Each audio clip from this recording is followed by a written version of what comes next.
Hi everyone, today I will show you how to fill a vector in Figma.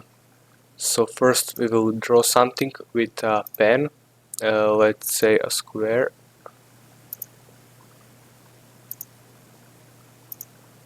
And then, so we have this vector in the shape of a square. So what to do if you want to fill it? What you need to do is you need to go under the design and you need to click this fill box, and that's it. Now you can change this to any solid color. You can add fade to it, or you can make a gradient color to this vector, like this. What you can also do is you can remove stroke, so this is these border lines. What you can do is you just click this button, then you don't have a stroke, you have only this shape.